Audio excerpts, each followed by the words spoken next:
বলে মিহির গড়গড় করে হেঁটে উপরে উঠে গেল। মিহির যেতেই সাহির ফিক করে হেসে দিল। অনেকদিন বড় মিহিরকে চালাতে পেরে ভীষণ মজা পেয়েছে। আহির তড়িঘড়ি করে পকেট থেকে সারিকার রুমের ডুপ্লিকেট চাবিটা বের করে দরজাটা খুলতে লাগলো।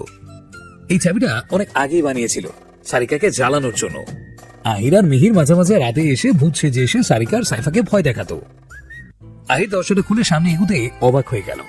পুরো ফ্লোরে শুধু কাঁচের গৌরব ছড়াছড়ি। রুমটা একদম তছনছ হয়ে আছে, কোনো একটা জিনিসও ঠিকঠাক মতো জায়গায় নেই, সব উল্টে পাল্টে এখানে সেখানে পড়ে আছে। আহির বেডের দিকে তাকালো, দেখলো সারিকা বেডের উপরে নেই। বেডের উপরে থাকা বালিশ, পাশ বালিশ, টেডি বিয়ার সব এইখানে সেখানে পড়ে আছে। আহির ওর পকেট থেকে ফোনটা বের করে টর্চ অন করে চারপাশে ভালো করে তাকিয়ে সারিকাকে খুঁজতে লাগলো, কিন্তু কোথাও দেখতে পেল না। আহির এটাই ভেবে পাচ্ছে না, রুম তো ভেতর থেকেই বন্ধ ছিল, তাহলে সারিকা গেল কোথায়? হঠাৎ আহিরের চোখ গেল ব্যালকনির দরজার দিকে। দরজাটা হালকা করে খুলে রাখা। অন্যদিন রাতে ঘুমানোর সময় সারিকা সাইফা সবসময় ব্যালকনির দরজা লক করে ঘুমোয়। এখন খোলা দেখে আহিরের আর বুঝতে বাকি রইল না সারিকা ওখানেই আছে। অধীর পায়ে ব্যালকনির কাছে গিয়ে আস্তে করে দরজাটা খুলে ফোনের টর্চটা সামনের দিকে নিক্ষেপ করলো। টর্চের মৃদু আলোতে আহির স্পষ্ট দেখতে পেল সারিকা ব্যালকনির এক কোনায় ফ্লোরে গুটি শুটি মেরে শুয়ে আছে। ও সারিকাকে এখানে দেখে একটা স্বস্তির নিঃশ্বাস ফেললো, কিন্তু পরক্ষণে সারিকা থেকে ভালো করে তাকাতেই ওর হাত থেকে ফোনটা ঠাস করে ফ্লোরে পড়ে গেল। ও হতভম্ব হয়ে কিছুক্ষণ ওখানে স্থিরভাবে ঠায় দাঁড়িয়ে রইল। তারপর কোন রকম নিজেকে সামনে নিয়ে ফ্লোর থেকে ফোনটা হাতে উঠিয়ে তড়িঘড়ি করে সারিকার কাছে এগিয়ে গেল। তারপর হাতে থাকা টর্চটা ভালো করে সারিকার গায়ে ধরতে আহিরের কলিজা মোচড় দিয়ে উঠল। ও থপ করে হাঁটু ভেঙে সারিকার সামনে বসে পড়ল। সারিকার সারা শরীর ক্ষত বিক্ষত হয়ে রয়েছে, কোনো কোনো জায়গা থেকে চুইয়ে চুইয়ে রক্ত পড়ছে, আবার কোনো কোনো জায়গায় রক্ত শুকিয়েও গেছে। শরীরের বিভিন্ন জায়গায় কাঁচে ছোট ছোট টুকরো গেঁথে রয়েছে।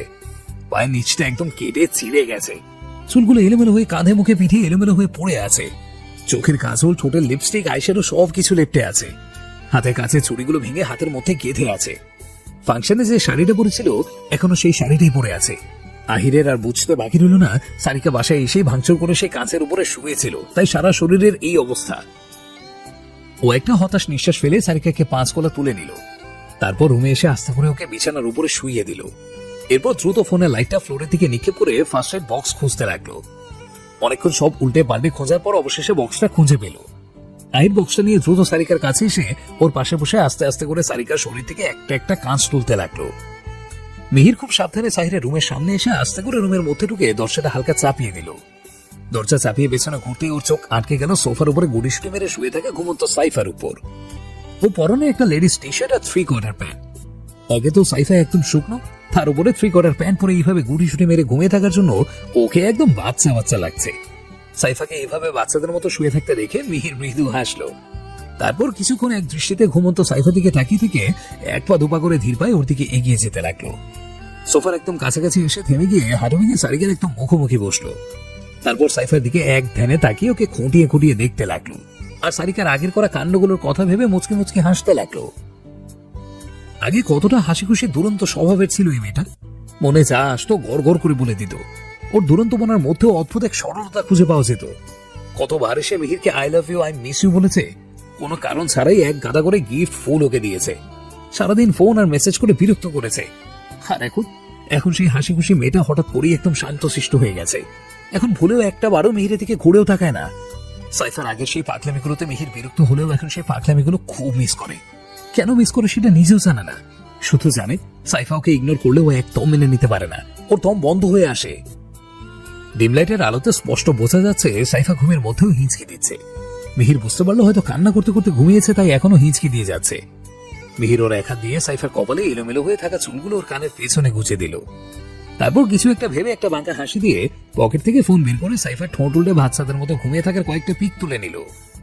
এগুলো দিয়ে পরে ওকে খেমানো যাবে, মূলত সেই জন্যই মিহির পিকগুলো তুললো। গভীর ঘুমের মধ্যেও সাইফার ষষ্ঠ ইন্দ্রিয় জানান দিচ্ছে ওর আশেপাশে কেউ আছে, যে ওকে খুব কাছ থেকে খুঁটিয়ে খুঁটিয়ে দেখছে। সাইফার প্রথমে বিষয়টা পাত্তা না দিলেও ধীরে ধীরে ব্যক্তিটির নিঃশ্বাস ওর চোখে মুখে আছড়ে পড়তে ও ভয় পেয়ে ধরফড়িয়ে ঘুম থেকে উঠে বসলো। মিহির অন্যমনস্ক হয়ে সাইফার পাশে হাঁটু ভেঙে বসা অবস্থায় ফোনে সদ্য তোলা পিকগুলো দেখছিল। তার মধ্যেই সাইফা এইভাবে যা হঠাৎ করে উঠে যাবে সেটাও ভাবতেও পারেনি। সাইফা ঘুম থেকে উঠে অন্ধকারের মধ্যে একটা ছেলে করে এতটা কাছে দেখে ঘাবড়ে গেল। ও যখনই চিৎকার দেওয়ার জন্য উদ্যত হলো তখনই মিহির হাতে থাকা ফোনটা সোফার উপরে রেখে দ্রুত এগিয়ে এসে সাইফার মুখটা ধরে সোফার সাথে চেপে ধরলো। সাইফা ভয়ে হাত পা ছোড়াছুড়ি করছে, মুখ থেকে করে শব্দ বের করছে। সাইফাকে এমন ছটফট করতে দেখে মিহির ফিসফিসিয়ে বলল, don't shout, it's me, Mihir. Mihir নামটা কানে আসতেই সাইফা স্থির হয়ে গেল। ওর চোখ দুটো রসগোল্লার মতো করে মিহিরের চেহারা দিকে তাকালো। হ্যাঁ, এটা সত্যি মিহির। আবছা আলোর মধ্যেও সাইফার ওকে চিনতে একটু অসুবিধা হলো না। ও অবাক হয়ে মিহিরের দিকে তাকিয়ে রইল। আচ্ছা, ও কি আবারও স্বপ্ন দেখছে নাকি সত্যি মিহির এসেছে? কিন্তু মিহির এত রাতে ওর কাছে কেন আসবে? এসব ভাবতে ভাবতেই মিহির সাইফার মুখ থেকে হাতটা সরিয়ে নিয়ে ওর থেকে ছিটকে দূরে সরে গেল। মুখ থেকে হাত সরাতেই সাইফা জোরে জোরে শ্বাস নিতে লাগলো। মিহির ওর মুখ এতটাই জোরে চেপে ধরেছিল যে ওর এতক্ষণ নিঃশ্বাস নিতেও কষ্ট হচ্ছিল। সাইফা জোরে জোরে কয়েকটা শ্বাস নিয়ে নিজেকে যথাসম্ভব সামলে নিয়ে মিহিরকে উদ্দেশ্য করে রাগী কণ্ঠে বলল, এটা কোন ধরনের অসভ্যতামি? আপনি এত রাতে আমার রুমে কি করছেন? সাইফার মুখ থেকে আপনি ডাক শুনে মিহির ভ্রু কুঁচকে সাইফার দিকে তাকালো। মনে মনে বলল, এতদিন প্রেমে দেখা হলে বাবু সোনা জানো যারা কখনই কথা বলতো না, সে কিনা এখন সোজা আপনি বলে ডাকছে। বাই চান্স এখন আবার না ভাইয়া ডেকে বসে। মিহিরের ভাবতে দেরি হলো, কিন্তু সাইফার বলতে দেরি হলো না। সাইফা আবারও একই ভঙ্গিতে মিহিরের দিকে তাকিয়ে বলল, কি হলো ভাইয়া, চুপ করে আছেন কেন? এত রাতে আপনি আমার রুমে কি করছেন? সাইফার মুখ থেকে ভাইয়া ডাক শুনে মিহিরের ভীষণ রাগ লাগছে, সাথে কান্নাও পাচ্ছে। ওর ইচ্ছে করছে ফ্লোরে বাচ্চাদের মতো হাত পা ছড়িয়ে ওয়া ওয়া করে কান্না করতে। সাইফার মুখ থেকে ভাইয়া ডাকটাও কিছুতে মেনে নিতে পারছে না। মিহিরকে এইভাবে চুপচাপ দাঁড়িয়ে থাকতে দেখে সাইফা বিরক্তির স্বরে বলল, কি হলো, এইভাবে হ্যাবলার মতো দাঁড়িয়ে আছেন কেন? আমার প্রশ্নের উত্তর দিন। আপনি আমার রুমে এসেছেন কেন? মিহির দাঁতে দাঁত চেপে বলল, সুইসাইড করতে আসি। আসলে আমার বাড়িতে ফ্যান নেই তো, তাই তোদের বাড়িতে এসেছি ফ্যানের সাথে গলায় দড়ি দেবো বলে। আর এটা তোর রুম না, সাহিরের রুম, বুঝেছিস? সাইফা ভেঙচি কেটে বলল, আমাদের এত ঠাডা পড়েনি যে আপনার মতো হাতিকে আমাদের বাড়ির ফ্যানের সাথে ঝুলিয়ে ফ্যানের আয়ু কমিয়ে ফেলবো। আপনি গিয়ে কচু গাছের সাথে ঝুলে পড়েন, ওইটাই আপনার মতো কচু পাতার জন্য পারফেক্ট। আর এটা শাহিরের রুম, তো কি হয়েছে? ও আমার ভাই, আর ওই রুম মানেই আমার রুম। মিহির আগে স্বরে বলল, ওই তোর তো সাহস কম না? তুই আমাকে হাতি বললি, আবার কচুর পাতা বললি। আর সাহির যদি তোর ভাই হয় তাহলে আমারও ভাই, আমারও সম্পূর্ণ অধিকার আছে এই রুমে আসার। কচু পাতাকে কচু পাতা বলবো না তো কি বাঁশ পাতা বলবো? আর এসব বলার জন্য সাহসের কোনো প্রয়োজন নেই। কথা বলতে জানতে হয়, আর সেটা আমি ভালো করেই জানি। ওই কি বলছেন, সাহির আপনার ভাই হয় তাই তো? ঠিক আছে, আপনি থাকুন আপনার ভাইয়ের রুমে, আমি গেলাম বাইরে। বলেই সাইফা দরজা থেকে বাবারাতে নিলেই মিহির সাইফার হাত ধরে টান দিয়ে নিয়ে গিয়ে ওকে দেয়ালের সাথে চেপে ধরলো। তারপর দাঁতে দাঁত চেপে বলল, ইদানিং একটু তো শ্বাসটা বেশি বেড়ে গেছে দেখছি। আমার সাথে মুখোমুখি তর্ক করছিস। আমার সাথে কেউ অতিরিক্ত সাহস দেখাতে আসলে তার পরিণতি কি হয় জানিস?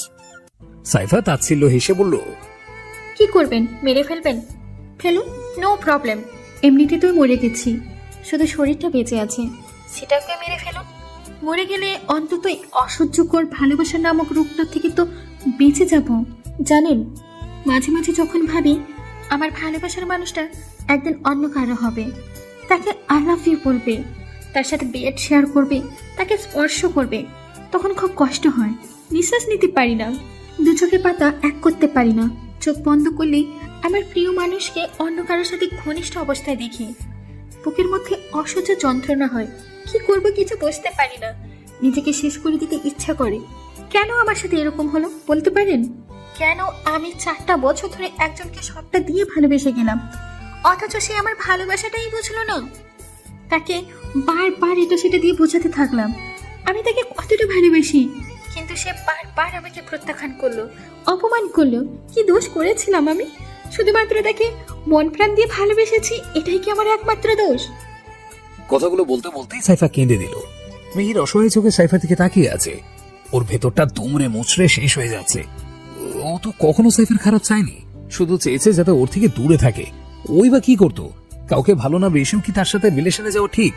তাতে তো সে মানুষটাকে ঠকানো হয়। সাইফা ফোপাতে ফোপাতে বলল, আমি কি এমন অন্যায় করেছি যার জন্য আল্লাহ আমাকে এত বড় শাস্তি দিল? আমি তো সব সময় নামাজ পড়ে মরা যেতে শুধু একটা মানুষকেই আমার জীবন সঙ্গী হিসেবে চেয়েছি, তাহলে আল্লাহ কেন আমার ভাগ্যে তার নাম লিখলো না? আমি এখন বড্ড ক্লান্ত হয়ে গেছি। এখন সবসময় শুধু একটা জিনিসই চাই, সবাইকে ঝামেলা থেকে মুক্ত করে দিয়ে যেন একটা শান্তির ঘুম দিতে পারি। কথাটা বলার সাথে সাথেই মিহির সাইফার বাহু ছেড়ে দিয়ে ওকে ঠাটিয়ে একটা চড় মারলো। চটটা খেয়ে সাইফা ফ্লোরে উপর হয়ে পড়ে গেল। এমনিতে সারাদিন ফাংশনে কাজ করতে গিয়ে ওর উপর দিয়ে এত ঢকুল গেছে, তার উপরে রাতেও কিছু খাওয়া হয়নি। তারপর সাইফা ওকে রুম থেকে বের করে দিয়েছে, তাই ঘুমানোর আগে অনেকক্ষণ কেঁদেছে। সব মিলে ওর শরীর প্রচন্ড দুর্বল ছিল, তাই থাপ্পড়টা খেয়ে আর নিজেকে সামলাতে পারেনি। মেহির সাইফার বাহু ধরে টেনে তুলে দাঁড় করিয়ে দাঁতে দাঁত চেপে বলল, আরেকবার যদি আমার কথা পড়েছিস না, তো তোকে আমি নিজের হাতে খুন করে ফেলবো, বলে দিলাম কিন্তু। সাইফা মিহিরকে ধাক্কা দিল। মিহির আচমকা ধাক্কার জন্য মোটেও প্রস্তুত ছিল না, তাই 2 কদম পিছিয়ে গেল।